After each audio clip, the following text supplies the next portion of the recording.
tiếng rose bar cái char ta qua vel ting tu qua vang la nu yanga smell chai darang ka tong ka le dam chung rong van ka thang che chak dia ngai no vel ching tu dấu râm rose bar mo lên nát lang đắng in trên đi mai la dấu râm rose bar sao mình pu loa nè thinh si rít ngoai tuần là thu tia mình lệ tang lên na bia thu mi lần i an cái nêm lệ chinh mịt mình mò cái tiếng rê ngã cái thình lại lúa tu biếng lệ hiang cây sông cả rinh to vel ching tu dấu râm rose bar mo lên nát lang đắng in trên đi mai la dấu râm rose bar sao mình pu loa nè thinh si rít ngoai tuần là thu tia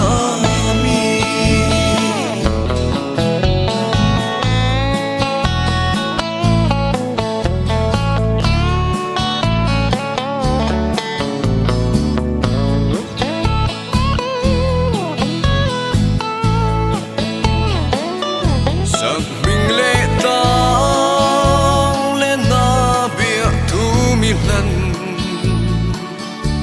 i an cái nêm lệ chinh mịt mình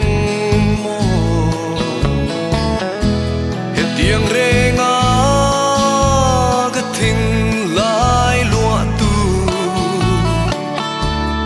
biếng lệ hiang cây sông cả rinh to lâu vel ching tu dấu râm rose bar mo lên nát lang đắng in trên đi mai la dấu râm rose bar sao mình pu loa nè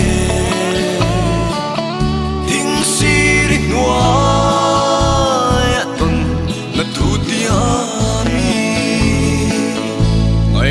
ruột mít tha mấy em lâu ni sọc lệ tôn ni căn tia mà rây ta cả áo che el te a chi ni tui nên các ngã lại cả tan đâm nai ni sắc nghiêng rose bar vel ching tu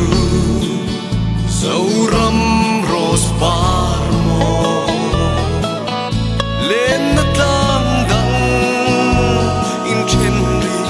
mai la dấu râm rose bar sao mình pu loa nè